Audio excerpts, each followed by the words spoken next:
Well, this is Mark. I'm Kylie. We are both from Computer Information Systems. We are both instructors at John A. Logan, and we're going to talk about kind of virtual computing, privacy, and more. We have 11 topics, and if you see us kind of look off, it's because we have a little checklist that we're kind of communicating about. We do this video regularly in classes, but since coronavirus is here, you'll notice that the video is a little further back because we have to keep 6 feet in between this, and so we'll try to jump through this. Our presentation's usually 45 minutes, and we're trying to condense it a lot shorter, so we'll see how that goes. So first we're going to talk about social engineering, and that's Kylie's specialty. So Kylie, what about social engineering? So social engineering is manipulating people into giving up possibly personal information about themselves. It could be credit cards, or it could be something as inane as a birthday, or something to gather a little more information about you. And at first, like, your birthday doesn't seem very important, but if I have just a basic name and a birthday about you, then I can find out a lot of things just through basic Google searching about you personally, possibly where you live, other things you've posted. And it is a big issue because it is finding the vulnerabilities in people. As a society, we are trusting in nature, and we do tend to give up a lot of information about ourselves, thinking that there is no harm in it. But social engineering is utilizing that for their gain. Well, that's going to bring us into our next topic, which is social media. What about all these little quizzes and stuff that we see on Facebook where they say, you know, what is your favorite movie? What is your favorite rock star? Are they collecting information of social media there? Because could those be used as secret questions like, you know, what was your dog's first name? What was your first car? Where did you grow up at? Stuff like that. So is that tying into social engineering, tying in with our social media that we have now?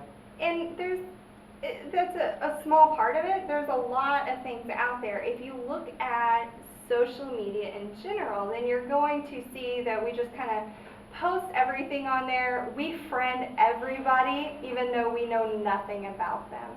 And that's kind of a big issue because you want to escalate your social media access. You want to, you know, bring in more people, but with that, you're bringing in more bots that are set up that are just kind of trolling out there. And there's a lot of dangers with that, and we're giving out a lot of information. Also, as you mentioned, those quizzes, you're giving up your security questions. You know, if you answer them honestly, it's like, what street did you grow up on? What's the model of your car? You can find that through Google searching information. So my suggestion would be, if you do use those security questions, don't answer them with what it really is. Have a set, you know, security answer that you give that is different. Also on social media, I'll see people posting, oh, we're going camping this weekend. That lets Yes. people know that, hey, there's nobody home. Absolutely. You know, I tell people if they're going to post, hey, I'm out camping this weekend, underneath it, they should at least put their garage door opener code, so at least, you know, the burglars won't have to break a door in. Maybe they'll just go through the garage and keep you from having to buy a new door and stuff. And that brings another point. You're a veteran, so a lot of spouses that are home alone because, you know, veterans are deployed and things like that. If they're posting that kind of information, then people do know that they are alone, and that's another security issue. Also, social media is filled with people who have no idea what they're talking about. And that's a big issue. Like, I am huge into fitness, but you'll notice these people, and they're putting out, you know, these lose 20 pounds in this diet, and they have no doctorate degree, they have no nutritional science. So also on social media, look at their credentials. Look at the people that you're following. Just because you're charismatic doesn't mean that you know what you're talking about. So do your research. Pull information from multiple venues. Also on social media, be careful what you post, because employers do look at your social media from time to time. They'll see what you post, they see what you like, they see what groups you're associated with. Is it legal? Not 100%, but, they can find other reasons, on this one. So anytime you post anything, off-color jokes or anything like that, especially with, everything going on in the world today, be careful what you post because employers can come back and check and see what you have. And, I hear people say, well, I've got my privacy set really good, nobody can see this. Well, yes, they can. There's lots of ways.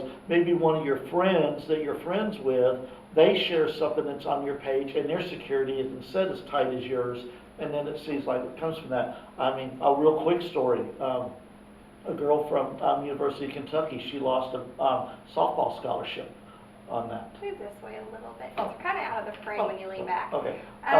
Yeah, she lost her softball scholarship because she was at a party drinking a beer one night, and somebody took a picture and they posted it on Facebook.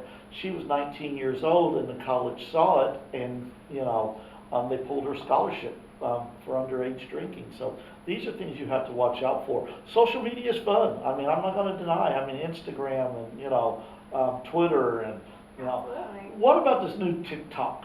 What's your view of that? Oh, be careful. China owns it. So all the information that is being collected on there, they're going to see. And honestly, if you look back, China owns a lot of things that we have here, from surveillance cameras to different just LCDs, USBs. USBs were actually created in Jerusalem, but they create a lot of the technology and then ship it over here.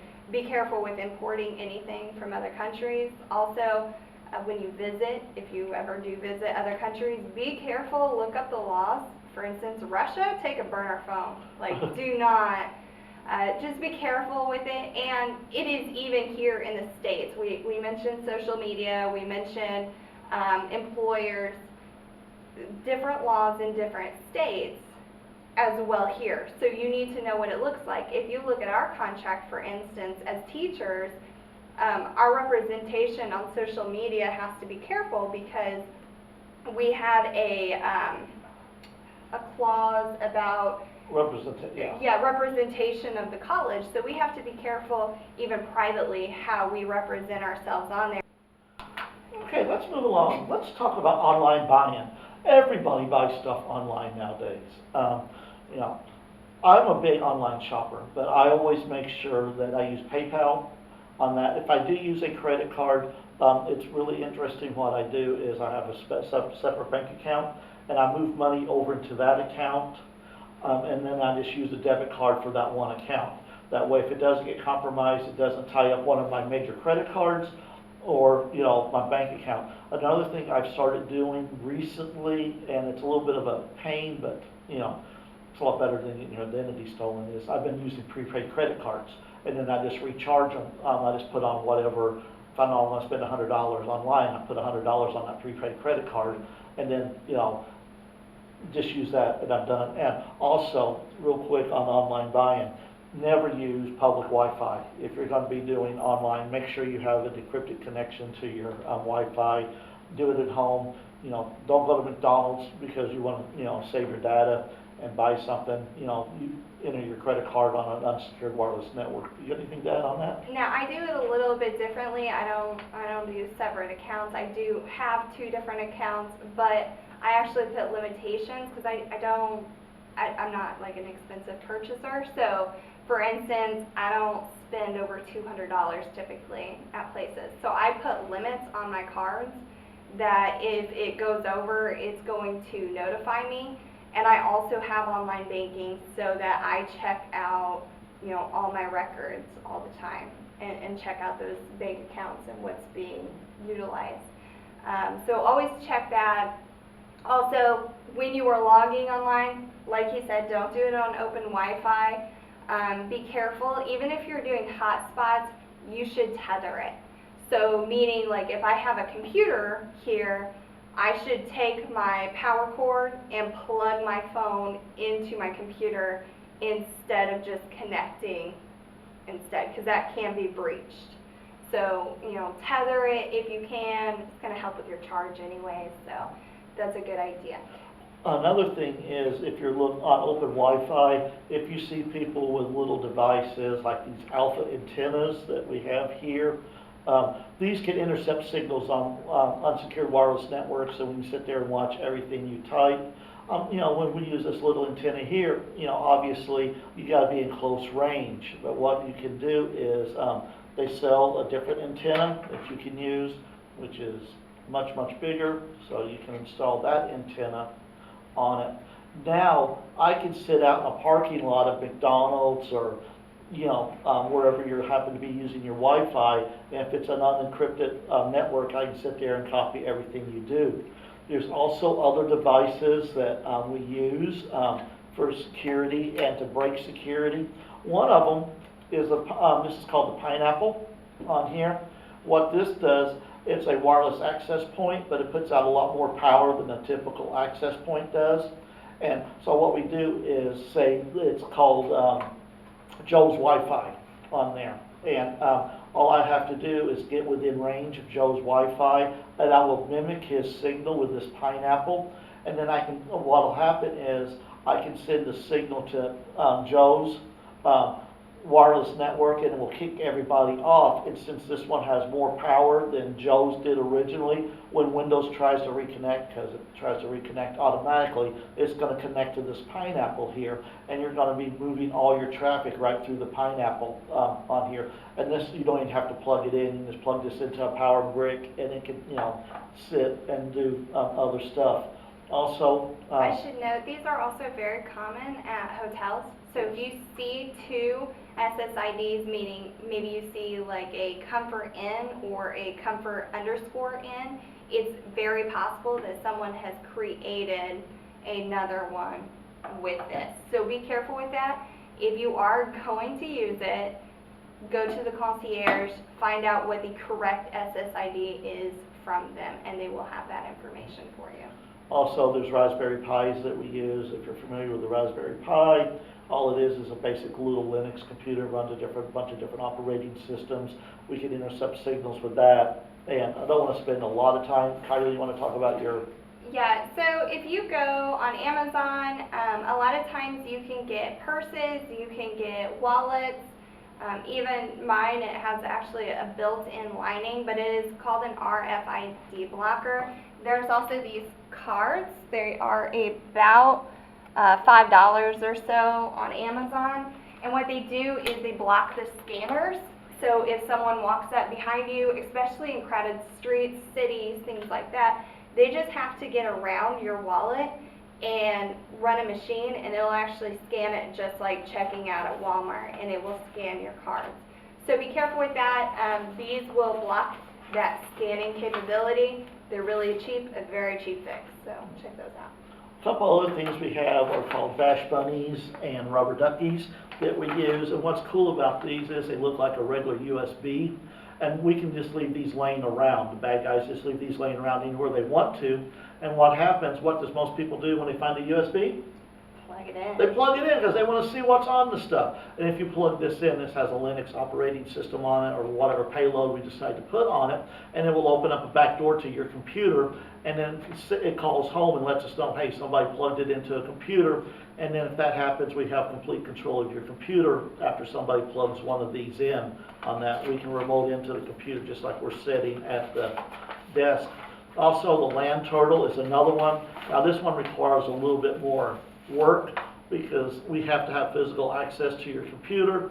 All we have to do is unplug your network cable, plug it into here, and then we plug this into a USB port on your computer, and we can sit there and watch everything that you do off of that.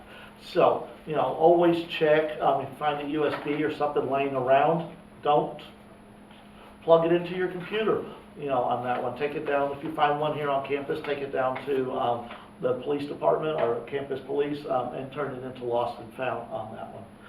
Moving on, we're going to talk a little bit about GPS. So GPS is your locations when you take pictures, because everyone's taking selfies and everything like that these days, and then they are posting them online. Be careful if your GPS locations is turned on your device, for instance your phone, then there is a stamp on that picture that carries that GPS information. Now there are some sites such as Twitter, Facebook that is going to what we call strip it, so it will strip the GPS information off of the picture. But if you email it, Flicksa, different things like that, then it is going to keep that GPS tag, so it is going to show you where you're located. If you're trying to keep that private, always be careful with that.